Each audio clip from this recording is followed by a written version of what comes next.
రీసెంట్గా ఒక జగన్మోహన్ రెడ్డి గారు మొన్న ప్రెస్ మీట్లో మాట్లాడుతూ ఎస్ఐఆర్ మీద మాట్లాడిన అనర్గళమైన స్పీచ్, తర్వాత దేశవ్యాప్తంగా తమిళనాడు, వెస్ట్ బెంగాల్ ఇలాంటి ఎలక్షన్స్ చూసిన తర్వాత, దానికన్నా ముందు బీహార్ ఎలక్షన్స్ చూసిన తర్వాత పరకాల ప్రభాకర్ గారు అనే ఒక పెద్ద ఆయన, తర్వాత మా అత్యంత ఆత్ముడు మిత్రుడు ఆరా మస్తాన్ గారు విశ్లేషణలు ఇవన్నీ చూసిన తర్వాత, అంటే అఫ్కోర్స్ ఎలక్షన్స్ అయిన తర్వాత నేను కూడా ఒక డిఫరెన్స్ ఓటు బ్యాంక్ ఎట్లా ఏంటి ఇది ఎంత దీని మీద విపరీతంగా చర్చలు జరుగుతున్నాయి. ఈ చర్చలు జరుగుతున్న దగ్గర ఒక కోణం, ఒక్కొక్కరిది ఒక్కొక్క కోణం ఉంటుంది, నేను ఎవరిని కాంట్రడిక్ట్ చేయలేం. కానీ ఎటు నుంచి చూసినా సరే ఒక set of vote bank is dominating, ఒక set of vote bank is, దీనివల్ల ఎలక్షన్స్ అన్నవి ఓడిపోయిన ప్రతి పార్టీ గత 2 టర్మ్స్ బట్టి చూసుకుంటే, ముఖ్యంగా ఈ నరేంద్ర మోడీ గవర్నమెంట్ ఎన్డీఏ అన్న పేరుతో వచ్చిన కాడి నుంచి జరుగుతున్న continuous bombarding towards election commission అన్నది కనుక చూసుకోగలిగితే, నేను ఎప్పటి నుంచో చెప్తున్నాను, అంటే నా కోణంలో నా విశ్లేషణ యాక్సెప్ట్ చేయమని కాదు, కొంచెం ఆలోచించండి. నేను మొన్న ఒక ఛానల్లో విశ్లేషించినప్పుడు 33 కోట్ల విషయంలో ఒకతను నాకు మంచి కామెంట్ పెట్టాడు కిందన. 33 కోట్ల మందిలో మీరు అన్నట్టు నిజమే, దేశవ్యాప్తంగా 33 కోట్లు 33 రాష్ట్రాల్లో డిస్బర్స్మెంట్లో చిన్నపిల్లలు ఉంటారు కదా, ఓటు హక్కు లేని వాళ్ళు ఉంది. ఇప్పుడు గేమ్ చేసే విషయంలో చాలా సింపుల్గా చెప్పొచ్చు. దీంట్లో మీరు అన్నదానికి నేను ఎక్స్ప్లెనేషన్ కూడా ఎట్లా ఉందంటే, సార్ 33%లో 12.64 గేమ్ చేస్తున్నారు అన్నది మీరు తీసుకోవాల్సిన విషయం. అందులో ఇప్పుడు మీకు సింపుల్గా చెప్తా, ఎస్ఐఆర్ ఇది దేశవ్యాప్తంగా జరుగుతున్న చర్చ. ఈ ఎలక్షన్ కమిషన్కి ప్రతి ఒక్కరు దీని మీద అప్రహెన్షన్స్ మాట్లాడుతున్నారు. దీనికి ఒక చిన్న లాజిక్ చెప్తాను మీకు. ప్రతి పార్టీకి బూత్ కమిటీ ఇన్ఛార్జీలు చాలా ఇంపార్టెంట్. బూత్ కమిటీలు పార్టీలు నిర్మించుకోగలిగితే ఈ ఎస్ఐఆర్ లాంటివి కానీ, ఎలక్షన్స్ కానీ, అబ్నార్మల్ ఓటింగ్లు కానీ, నార్మల్ ఓటింగ్లు కానీ ఎక్కడ డిస్టర్బ్ కాకుండా ఉంటాయన్నది నాకు ఒక ప్రాథమిక అంచనా. మీకు మొన్న వెస్ట్ బెంగాల్ ఎలక్షన్స్ ఒక చిన్న ఎగ్జాంపుల్ చెప్తాను మీకు. వెస్ట్ బెంగాల్ ఎలక్షన్స్ కనుక మీరు తీసుకోగలిగితే దగ్గర 72,000 నుంచి 74,000 దాకా బూత్ కమిటీ మెంబర్స్ కావాల్సి వచ్చింది. తృణమూల్ కాంగ్రెస్ లాంటిది అదర్ బులివిట్ ఆర్ నాట్ దగ్గర 42,000 బూత్ కమిటీలు అప్రాక్సిమేట్గా. ఇదే బీజేపీ కనుక తీసుకోగలిగితే దగ్గర 60,000 పైచీలక బూత్ కమిటీలని ఏర్పాటు చేసుకోగలిగింది. ఈ జాగ్రత్తగా గమనించండి. వెస్ట్ బెంగాల్ మీకు ఎందుకు ఎగ్జాంపుల్ చెప్తున్నానంటే, రీసెంట్ డెవలప్మెంట్లో ఒక ఎలక్షన్ కమిషన్ని మీరు ఎన్ని బ్లేమ్లు చేయండి, నేను బ్లేమ్ చేస్తున్నాను, బట్ బూత్ కమిటీ పార్టీ నుంచి ప్రాతినిధ్యం వహించే వ్యక్తి అక్కడ లేనప్పుడు ఏం జరుగుతుందో ఎవరిది బాధ్యత? అంచేత పార్టీలు ఎట్టి పరిస్థితుల్లో ఈ బూత్ కమిటీల మీద they need to focus more and more and more and more. ఇప్పుడు మీరు ప్రతి ఎలక్షన్ చూసుకోండి. మొన్న జరిగిన ఎస్ఐఆర్ని తీసుకున్నాం. ఈ ఎస్ఐఆర్లో రీసెంట్ పాస్ట్ డెవలప్మెంట్స్ చూద్దాం. ఒకటి తమిళనాడు, నెక్స్ట్ కేరళ, నెక్స్ట్ మనకి పాండిచ్చేరి, నెక్స్ట్ మీకు వెస్ట్ బెంగాల్. ఇవి జస్ట్ మీకు మనం ఒక డిస్కషన్ చేద్దాం. ఇప్పుడు మీకు ఈ ఎస్ఐఆర్ ఎఫెక్ట్తో నేను, ఎందుకంటే వెస్ట్ బెంగాల్ చీఫ్ మినిస్టర్ గారు ఎప్పుడైతే అత్యున్నత న్యాయస్థానం సుప్రీంకోర్టుని అప్రోచ్ అయిందో, ఆ సుప్రీంకోర్టు డైరెక్షన్ కూడా ఎస్ఐఆర్ వలన మీకు ఏమైనా ఎఫెక్ట్ జరిగితే ఎలక్షన్స్ అయిన తర్వాత దీని మీద డిబేట్ చేద్దాం అన్నారు. If you look at it, దగ్గర 145 స్థానాలు వెస్ట్ బెంగాల్లో మ్యాసివ్ ఎఫెక్ట్ జరిగింది ఎస్ఐఆర్ ప్రభావంతో.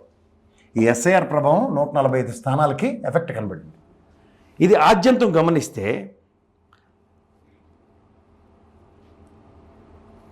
ఇది ఓట్ల రూపంలో చూసుకుంటే వెస్ట్ బెంగాల్కి దగ్గర 91 lakhs.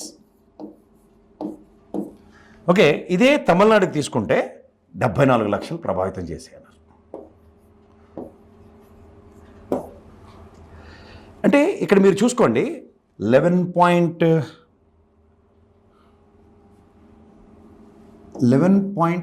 ఇది ఎంత అంటే 11.9%. ఇక్కడ మీకు 11.6%. తమిళనాడు 11.6, 11.9. మన ఆంధ్రప్రదేశ్ నెక్స్ట్ మాట్లాడదాం. ఇవన్నీ నేను ఎందుకు చెప్తున్నానంటే, మమతా బెనర్జీ గారు కానీ ఎవరైనా సరే ఓడిపోయిన ఓట్లు ఇవన్నీ మీరు జాగ్రత్తగా విశ్లేషించుకుంటూ కూర్చుంటే ఈ నెంబర్ ఆఫ్ ఓట్స్ ఎస్ఐఆర్ రూపంలో తొలగాయా, ఎస్ఐఆర్ రూపంలో తొలగాయని అథెంటికేటివ్గా 2 స్టేట్లకి చెప్తున్నారు. ఇది మీరు చర్చనీయాంశాలు చేద్దాం అనుకున్నప్పుడు ఒక పార్టీ స్ట్రెంథన్గా ఉన్న స్టాలిన్ గారి పార్టీ చూసుకోగలిగితే 17 లక్షల ఓట్లతో ఓడిపోయాడు ఆయన.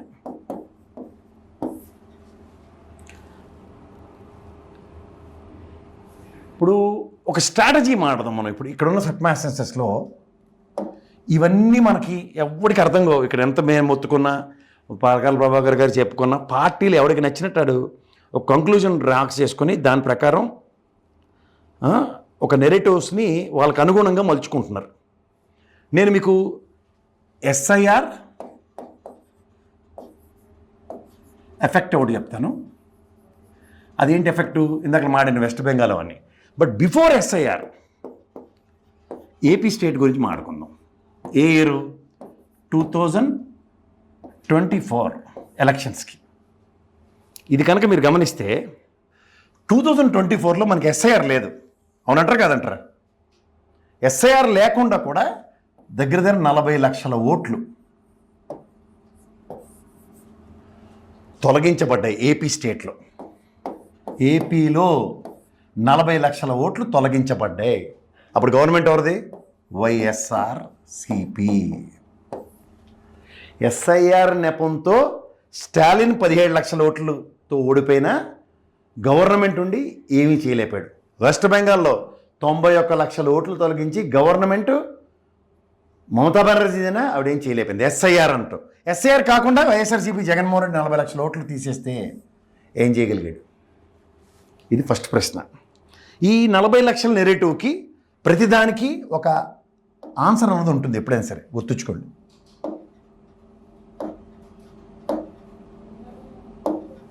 నేను చెప్పేది ఏంటంటే, ఇప్పుడు ఈ 40 లక్షల ఓట్ల గురించి 2 విషయాలు చెప్పగలుగుతాం. ఇక్కడ ఉన్నది టీడీపీ పార్టీ, వైఎస్ఆర్సీపీ. ఈ 2 పార్టీలు నేను ఒకటే చెప్తాను. నేను ఇందాక బూత్ కమిటీలు చెప్పాను కదా, 44 ఇయర్స్ లెగసీ ఈ పార్టీ. ఇది దగ్గర 15 ఇయర్స్ లెగసీ అనుకుందాం దీన్ని. అంతా 15 ఇయర్స్ లెగసీ. 44 ఇయర్స్ లెగసీ ఉన్న ఈ పార్టీ 15 ఇయర్స్ ఉన్న లెగసీలో మనకి కూడా ఇక్కడ దగ్గర 68,000 నుంచి 70,000 పైచలకి బూత్ కమిటీలు కావాలంటే ఇంత ఉన్న ఈ తెలుగుదేశం కూడా దగ్గర 42,000 మందిను అంతమందిను బూత్ కమిటీలు వేసుకోగలిగింది. ఇక్కడ వీళ్ళు ఎంత ఉన్నది అన్నది ఇంకా ప్రశ్నార్థకమే. ఇది గమనించండి. ఎందుకంటే ఈ 40 లక్షల ఓట్లు అన్నవి ఎంత ప్రాధాన్యత సంతరించుకుంది, 40 లక్షల ఓట్ల తొలగింపులో ఎంత ప్రాధాన్యత సంతరించుకుందో తెలుసుకోమనండి ప్రజలను. ఎందుకు? బూత్ కమిటీలు ఉన్న దగ్గర నాకున్న ఒక అనాలిసిస్ చెప్తాను. ఎలాంటి అనాలిసిస్ అంటే అది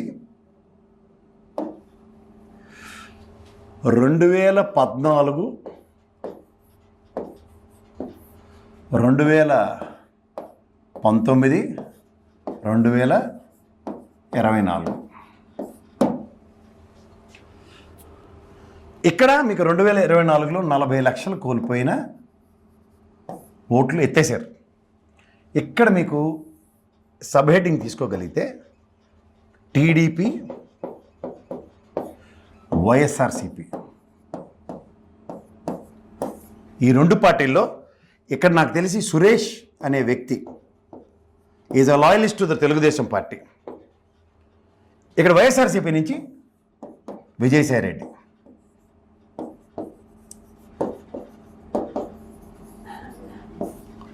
ఈ 40 lakhs ఓట్ల మీద కంటిన్యూస్గా వర్క్ చేశారు.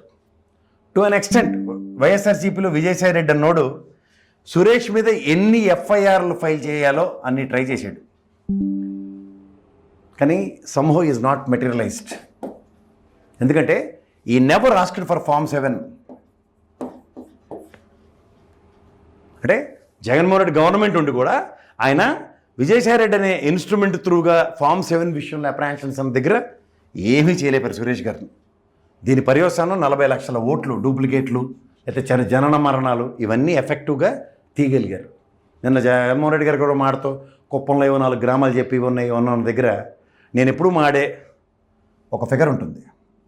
ఈ టీడీఎల్పీ సురేష్ అన్న వ్యక్తి లాయల్టీ టువర్డ్స్ పార్టీ అనే దగ్గర కన్న తల్లిలాంటి పార్టీని గెలిపించుకోవడానికి ఒక బృహత్తర కార్యక్రమాన్ని, ఒక లెబోరియస్ ఎక్సర్సైజ్, విదేశాల నుంచి కూడా సర్వర్లు పెట్టి ఓట్ల తొలగింపులో సక్సెస్ఫుల్ మెటీరియల్ ఎయిడ్ అయిన వాళ్ళు ఎలక్షన్ కమిషన్తో కూర్చుని మాట్లాడుతున్న దగ్గర ఫస్ట్ మీటింగ్కి విజయసాయిరెడ్డి వెళ్ళొచ్చేమో, కానీ తర్వాత అతను రీప్లేస్ చేసిన చెయ్యని YSRCP paid penalty for it. So ఇక్కడ మీరు జాగ్రత్తగా గమనిస్తే ఒక వ్యక్తి ఇప్పుడు టీడీపీ నుంచి సురేష్ అనే వ్యక్తి అండ్ వైఎస్ఆర్సీపీ నుంచి విజయసాయిరెడ్డి ఒక ఎక్సైజ్ 40 లక్షల ఓట్లు సంబంధించిన దాని మీద ప్రయత్నం సక్సెస్ఫుల్ 164, ప్రయత్నం విఫలం 11 సీట్లు. నేను అంటుంది ఇందులో ఎస్ఐఆర్ ఎక్కడుంది, ఇది గమనించుకోండి. తర్వాత ఒక కమిటెడ్ సోల్ లైక్ సురేష్ ఎక్కడున్నాడు? ఎప్పుడైతే ఒక హెర్క్యులెన్ టాస్క్ బూత్ కమిటీల విషయంలో కానీ, అలాగే ఒక పార్టీ నిర్మాణంలో కంటిన్యూస్గా కార్యకర్తలతోనూ స్థానిక ఎమ్మెల్యేలతోనూ నాయకులతోనూ అనుసంధానించుకుంటాం. ఇక్కడ కార్యకర్తలు, నాయకులు, స్థానిక ఎమ్మెల్యేలు వీళ్ళతో అనుసంధానించుకుంటూ ముందుకెళ్లే ప్రక్రియలో సురేష్ 164 సక్సెస్, ఈ 3 ఇట్లోనూ సఫలీకృతం అయ్యాడు ఆయన. వేరేజ్ విజయసాయిరెడ్డి ఎవరెవరితో ఇంటరాక్షన్స్ అయ్యాడు? ఎందుకంటే స్థానికంగా ఉన్న ఓట్లు ప్రక్షాళన అనేది ఎక్కడ జరిగింది? ఈ విషయాలు మనకి ఎక్కడి నుంచి ఎక్కడికి లీడ్ అవుతున్నాయంటే, నేను ఒక విషయం చెప్తాను. ఇప్పుడు నిన్న బూత్ కమిటీలు నిర్మించుకోవాలి, 500 ఓట్లు గ్రామంలో తీసేసిన, 200 ఓట్లు తీసేసిన దగ్గర మీరు జాగ్రత్తగా చెప్తూ ఉంటాను. నేను ఎప్పుడు నా విశ్లేషణలో ఆన్ అన్ అగ్రిగేట్ 34,400 ఓట్లు ఒక నియోజకవర్గానికి, అంటే ఒక పార్లమెంట్ సెగ్మెంట్లో 1,24,000 పైచిలుక ఓట్లు. ఇది పార్లమెంట్, ఇది ఎమ్మెల్యే, ఎంపీ అనుకోండి. ఇవి ఎఫెక్ట్ అయ్యాయి. ఎలా ఎఫెక్ట్ అవుతాయో నేను చెప్తాను. ఫస్ట్ విషయం మీరు జాగ్రత్తగా గమనిస్తే 2011లో దగ్గర 119 కోట్లు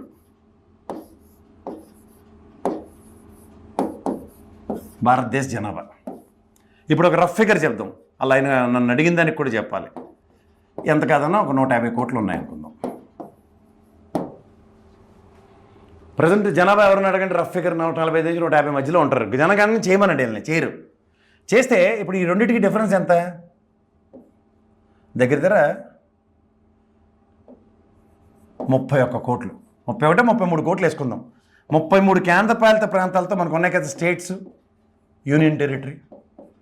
ఇప్పుడు దగ్గర 31%లో ప్రతి దగ్గర మీకు వస్తుంది. 31 కోట్లలో 11-12% కదా డిఫరెన్స్. 31 కోట్లు ఇంటూ 31 కోట్లు దగ్గర 12% చెప్దాం. 12% అంటే 3.72% వేరియేషన్స్ ప్రతి దగ్గర కనబడుతున్నాయి. ఎలా వస్తాయని అడగొచ్చు. నేను ఈ 31%లో 31 crores ప్రజలు ఎక్సెస్ ఏదైతే ఉన్నారో వాళ్ళకి 33 ప్రాంత ప్రజల్లోనూ on aggregate 3.72 for each parliament అనండి, లేకపోతే ఎమ్మెల్యే సెగ్మెంట్ అనుకోండి. 7 ఉంటాయి. 7 ఇంటూ 3.72 వేయండి. 7 3 21, ఇది ఒకటి దగ్గర ఎంత కాదన్నా మీరు 30% దగ్గర ప్రభావితం చేస్తున్నాయి. సో ఇక్కడ మీరు పార్లమెంట్ సెగ్మెంట్కి వస్తే 7 3 21 22.54 ఎఫెక్ట్ చేస్తున్నాయి పార్లమెంట్ సెగ్మెంట్. ఇవి ఎక్కడికి లీడ్ అవుతున్నాయి అంటే తెలియకుండానే ఈ కేంద్రపాలిత ప్రాంతాలతో పాటు డిస్బర్స్మెంట్ అయ్యే ప్రజలకి సంబంధించిన ఓట్లు చాలా స్ట్రాటజికల్గా. ఎందుకంటే నేను ఎప్పుడు చెప్తుంటాను, ఒక మిషన్ ఇలా ఉంటుంది, దీంట్లో చిప్ ఉంటుంది. ఇది 2011కి సంబంధించిన జనాభా లెక్కల ప్రకారం 119 కోట్లకి ప్రిపేర్ అయి ఉంటుంది. ఈ ఎక్సెస్ పర్సంటేజ్ ఏదైతే ఉంటుందో దాని చిప్ను ప్రోగ్రామ్ చేయొచ్చా చేయకూడదు? ఇది చేసినప్పుడు ఏమవుతుంది, జనగణన కానీ 18 సంవత్సరాల వాళ్ళందరికీ దీంట్లో ఒక రోల్ ప్లే అవుతుంటుంది. ఇది డ్యామేజ్ చేస్తుంది. అందుకే ఎలక్షన్ కమిషన్ మీరు జాగ్రత్తగా గమనిస్తే ఒక్క పర్సంటేజ్ కూడా యాక్యురేట్గా ఇవ్వట్లేదు. సాయంత్రం 6 గంటలకు ఓ పర్సంటేజు, అర్ధరాత్రి దాకా అయింది కాబట్టి ఇదని మేనాలాంటి కన్ఫ్యూజ్ అయిపోయి లాస్ట్కి స్లిప్పులు కాల్చి వస్తున్నాడు. ఇది ప్రజలు గ్రహించండి. ఇది స్లిప్పులు కాల్చుకోవడం ఇదంతా తర్వాత విషయం. సో దీనికి ఫస్ట్ ఏపీ స్టేట్లో నేను ఎందాక నుంచి చెప్తుంది ఏంది, 2014, 2019, 2026 ఇక్కడ మీకు టీడీపీ పరంగా, వైఎస్ఆర్సీపీ పరంగా ఇప్పుడు 2024 ఎలక్షన్స్కి వెళ్దాం. 24 వద్దు, ఇది 24 టోటల్ ఓట్లు ఈ టీడీపీ వైఎస్ఆర్సీపీకి ఇక్కడ మీకు పోలేనివి 3.39 crores. ఇందులో వైసీపీకి 1.32 crores చిల్లర వచ్చింది. తెలుగుదేశానికి అంటే కూటమికి 1.86 crores వచ్చింది. 1.86 crores వచ్చింది 24లో. మీరు జాగ్రత్తగా గమనిస్తే డిఫరెన్స్ ఎంత, 54 లక్షలు. ఏది 40 లక్షల ఓట్లు తీసేసిన తర్వాత. ఇది గమనిస్తున్నారా మీరు? 54 లక్షల ఓట్లలో మీకు గమనిస్తే 55.3% ఎంత ఏళ్ళకొచ్చింది, 39.3% ఏళ్ళకొచ్చింది. ఈ కాసేపు 14, 19 పక్క తీద్దాం. ఇదంతా 2024 మాడదాం, ఈ తర్వాత వేద్దాం ఈక్వేషన్. సో ఈ జాగ్రత్త చూసుకుంటే మీకు 24లో 40 లక్షల ఓట్లు తగ్గించిన తర్వాత 54 లక్షలు తేడా వచ్చింది. ఇది గమనించారా మీరు? సో ఎప్పుడైతే 54 లక్షల ఓట్లు 40 లక్షల ఓట్లు ఉదాహరణకి వైఎస్ఆర్సీపీ అనుకుందాం తొలగించినవి, అయినా 14 లక్షలు డ్యామేజే కదా. ఈ లాజిక్ వాడారా లేదా?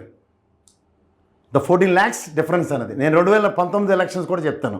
నేను ఎప్పుడు చెప్తూ ఉంటాను 19.5 lakhs దగ్గర ఎఫెక్ట్ చేసింది ఎలక్షన్ అని. ఈ 14 లక్షలు 19.5 lakhs, 19.5 lakhs ఓట్లు మీకు యాడ్ అయ్యి మీరు 151 గెలిచిన మీరు 2019లో 24 క్వశ్చన్ల దగ్గర మీరు నెట్ 14 lakhs కోల్పోయారనే విషయం ఎందుకు గ్రహించట్లే?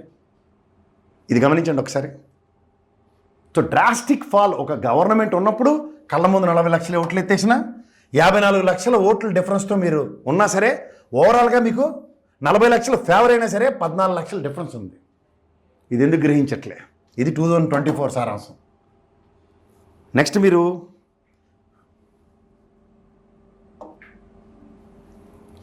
2019 మాడదాం. వైఎస్ఆర్సీపీ, టీడీపీ 2019 వైసీపీకి 1,56,00,000 1.56 crores ఓట్స్ వచ్చాయి. టీడీపీకి 1.23 crores వచ్చాయి. ఇప్పుడు ఇక్కడ మీరు టీడీపీ ఒకటే నిలబడింది, అప్పుడు 0.83 బీజేపీ అనుకోవచ్చు. దగ్గర దగ్గర 6% దగ్గర జేఎస్పీ అండ్ మిగిలిన పార్టీలు అనుకుందాం, అన్నీ కలిపి, కమ్యూనిస్టులు ఇవన్నీ కలిపి. నెక్స్ట్ కాంగ్రెస్ ఏదో సంథింగ్. ఓవరాల్గా మీకు చూసుకుంటే ఈ ఎలక్షన్లో కూడా మీకు నేను ఎప్పటి నుంచో చెప్తున్న 19.5 lakhs ఓట్లు అన్నది చూసుకుంటే గెలిచినప్పుడు మీకు ఈ డిఫరెన్స్ చూడండి. 1 నుంచి 3 పోతే 3, 5, 33 lakhs ఓట్లు డిఫరెన్స్. ఈ డిఫరెన్స్లో మీరు కాంకర్ చేసుకుంది కనుక జాగ్రత్త చూసుకుంటే ఈ పర్సంటేజ్లు అన్నీ పోను దగ్గర మీకు నెట్ 13 లక్షలే వైఎస్ఆర్సీపీ నెక్కచ్చిగా సాధించుకుంది. ఇది మీరు జాగ్రత్తగా గమనిస్తే 2029కి మీకు తెలుసో తెలియకో, ఇప్పుడు ఇదైంది కదా, 2014 లెక్క కూడా చెప్తాను మీకు.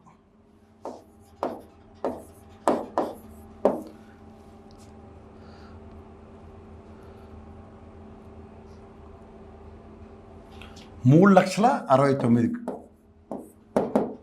ఓటర్స్ 2014లో. మీరు గమనించారా? 2024లో 3.39 తగ్గింది, 30 లక్షలు డైరెక్ట్గా తగ్గింది. 14 to 24 మధ్యలో 30 లక్షల ఓట్లు సభకు నమస్కారం. ఈ తేడా గమనించండి. నెంబర్ ఆఫ్ ఓట్స్ అక్కడ ఎలక్షన్ కమిషన్ ఆన్సర్ ఇవ్వాలి. వైసీపీకి మీకు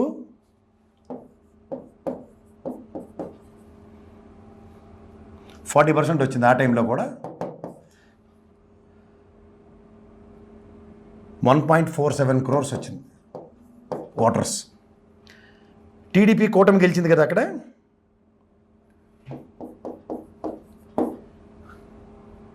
అప్పుడు కూడా మీకు 69 లక్షల ఓట్లు డిఫరెన్స్.